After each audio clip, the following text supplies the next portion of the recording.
اعوذ باللہ من الشیطان الرجیم، بسم اللہ الرحمن الرحیم۔ حکیم قیوم خان صدری مجربات یوٹیوب چینل پر اپنے بھائیوں سے مخاطب ہے اور آج حسب وعدہ میں اپنے بھائیوں کے لیے ایک اور اکثری نسخہ لے کے آیا، اور یہ نسخہ جریان دانت کو بند کرنے کے لیے لسانی نسخہ ہے، یعنی یہ اکثری جریان اور دانت ہے۔ اور انشاءاللہ اس کی 3 سے 5 خوراکوں میں جو مزمن مریض ہے یعنی مرض ہے، انشاءاللہ وہ بھی صحیح ہو جائے گا۔ ابھی اس کے اندر جو اجزاء آپ کو درکار ہے وہ اجزاء آپ بھائی نوٹ فرما لیں۔ بوپلی، تخم لاجونتی، تخم اٹنگن، تخم سریالہ، سمندر سوکھ، تخم تال مکانہ، بیج بند،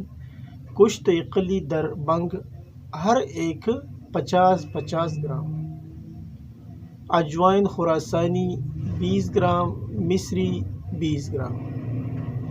اجزاء ایک بار پھر نوٹ فرما لیں۔ بوپلی، تخم لاجونتی،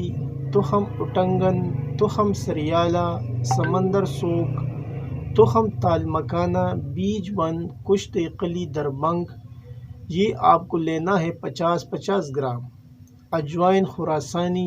20 گرام اور مصری آپ کو لینا ہے 200 گرام۔ ابھی اس کا جو اگلا مرحلہ ہے وہ اس کی ترکیبی تیاری ہے۔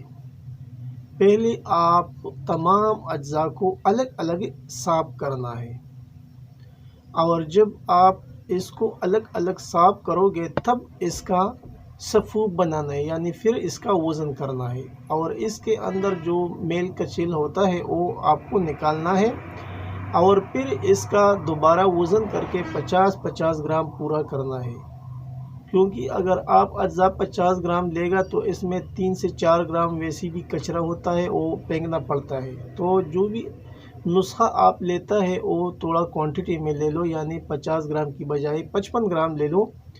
تو پھر وہ مسئلہ نہیں بنے گا۔ اگر آپ اسے صاف بھی کرو گے تو پھر آپ کو 50 گرام صاف شدہ مواد مل جائیں گے۔ تو پہلے تمام چیزوں کو الگ الگ صاف کرنا ہے، اور پھر ہر ایک کا الگ الگ صفوف کرنا ہے، یعنی اس کو یکجا صفوف نہیں بنانا ہے، ہر چیز کا الگ الگ باریک صفوف کرنا ہے، اور آخر میں کشت قلی در بنگ وہ ان تمام صفوف میں شامل کرنا ہے۔ یعنی جب آپ ان تمام چیزوں کو الگ الگ صفوف بناؤ گے پھر آخر میں اس کو یکجان کرنا ہے، اور آخر میں کشت قلی در بنگ جو ہے وہ آپ کو اس میں اچھی طرح مکس کرنا ہے۔ یہ اس کا ترکیبی تیاری والا جو پروسیس تھا وہ اب کمپلیٹ ہو گیا۔ ابھی آگے جو پروسیس آنے والا ہے وہ اس کی مقدار خوراک کی ہے کہ اس دوا کو کتنی مقدار میں اور کس چیز کے ساتھ استعمال کرنا ہے، تو وہ بھی آپ نوٹ فرما لیں۔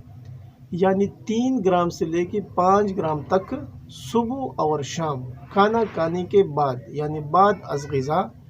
آپ اسے ہمراہ دودھ لے سکتے ہیں۔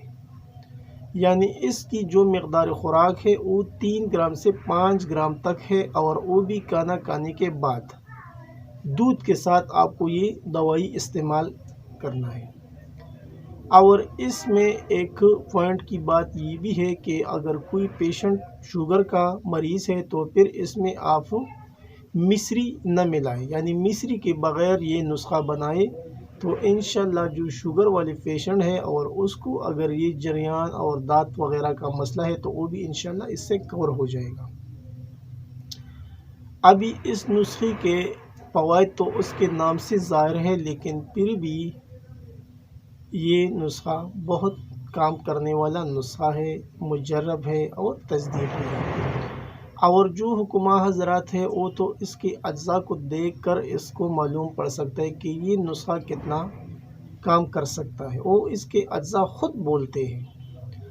اور اس نسخے کے جو فوائد ہے وہ کچھ یوں ہے: 3 سے 5 خوراکوں میں جریان اور دانت کو بند کرنے میں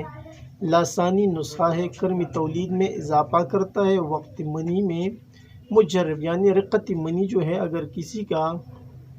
منی میں فتلہ فن ہوتا ہے تو اس کے لیے یہ بہت ہی مجرب ہے، یعنی اس کے استعمال سے جو فتلہ ہے منی میں، پتلا فن ہوتا ہے منی میں، انشاءاللہ وہ گاڑا فن میں تبدیل ہو جائے گا۔ اور اس میں ایک نقطے کی بات یہ بھی ہے کہ اکثر جو مغلظات ہوتے ہیں وہ خشکی زیادہ پیدا کرتے ہیں، یعنی وہ قبض زیادہ پیدا کرتا ہے، لیکن یہ نسخہ دوسری مغلظات کی طرح قبض پیدا نہیں کرتا، اگر کرے گا بھی بہت کم قبض یہ پیدا کر سکتا ہے۔ ویسے تو جو مریضوں کو میں نے استعمال کیا کسی نے یہ شکایت نہیں کیا، لیکن پھر بھی یہ مغلظ ہے تو تھوڑا چانس ہے کہ تھوڑا سا قبض وہ پیدا کر سکتا ہے، لیکن وہ بھی کوئی ٹینشن والی بات نہیں ہے۔ اس کے ساتھ آپ کوئی بھی ملین جو ہے وہ دے سکتے ہیں، یا ہمدرد والوں کا قرصی ملین بھی ساتھ میں دے سکتے ہیں، کوئی مسئلہ نہیں ہے۔ آپ اس نسخے کو بلا جھجک استعمال کر سکتے ہیں۔ اور یہ وہ جریان اور وہ داد جو مزمن صورت اختیار کر چکا ہے اور کسی بھی دوائی سے وہ نہیں جاتا، تو یہ اس کے لیے تیر بہدف اور آخری نسخہ ہے اس کے لیے۔ انشاءاللہ اس کے کچھ خوراکوں سے یہ مسئلہ ہمیشہ کے لیے ختم ہو جائے گا، اور جتنی بھی اس کو مردانہ امراض میں یعنی جو مسائل ہوتا ہے انشاءاللہ وہ بھی حل ہو جائے گا۔ اگر کسی کا منی میں گاڑا فن آتا ہے تو پھر ظاہری بات ہے پھر اس کا جو ٹائمنگ ہے وہ بھی بڑھ سکتا ہے۔ تو یہ تھا آج کا ایک آسان سا نسخہ جو آسانی کے ساتھ بن سکتا ہے، اور کسی بھی پنسار سے آپ یہ اجزاء آسانی کے ساتھ حاصل کر سکتے ہیں۔ اور اس کے جو نام ہے وہ بھی میں نے آسان لفظوں میں آپ کو بتائے، جو کہ کچھ حکمہ ایسے ہوتے ہیں جو ایک عام چیز ہوتا ہے، لیکن یہ تو مفردات ہے، اور کتابوں میں تو ایک ایک چیز کئی ناموں سے منسوب ہوتا ہے، تو وہ کچھ ایسا نام لکھتا ہے، بعد میں کنفیوژن بن جاتا ہے کہ یہ چیز کیا ہوتا ہے۔ اگر وہ کسی پنسار کے پاس بھی جاتا ہے تو پھر شاید اس کو بھی معلوم نہیں پڑتا اس نام سے۔ تو میں یہی کوشش کرتا ہوں کہ جو بھی عام زبان اور سلیس زبان میں جو مفردات کے نام ہوتے ہیں، اور جو ہر پنسار کے ساتھ اس کے ڈبوں پر ان ناموں کے ساتھ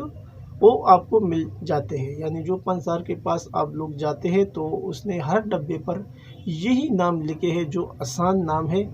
تو اس لیے میں بھی وہ آسان نام آپ بھائیوں کے ساتھ شیئر کرتا ہوں تاکہ آپ کو نسخہ اکٹھا کرنے میں کوئی دقت نہ آئے۔ آخر میں سب بھائیوں سے وہی ریکویسٹ کی جاتی ہے کہ یہ نیا چینل جو بنا ہے آپ بھائیوں کے لیے بنا ہے، اور آپ بھائیوں نے ابھی 3-4 دن میں ماشاءاللہ بہت اچھا سپورٹ دیا، سبسکرائبر وہ بھی 200 کے اوپر پہنچ گئے، اور آپ بھائیوں سے وہی توقع کی جاتی ہے کہ انشاءاللہ یہ چینل بہت جلد گروتھ پکڑے گا، اور اس کا جو مونیٹائزیشن ہے انشاءاللہ آپ بھائیوں کی وجہ سے 3-4 میں انشاءاللہ کمپلیٹ ہو جائے گا۔ آخر میں سب بھائیوں سے وہی ریکویسٹ کہ چینل کو زیادہ سے زیادہ سبسکرائب کریں، لائک اور شیئر بھی کریں، اور بیل کا بٹن ضرور دبائیں تاکہ اگلا نوٹیفیکیشن آپ بھائیوں کو بر وقت مل جائے۔ آپ کا دوست، آپ کا بھائی حکیم قیوم خان، والسلام۔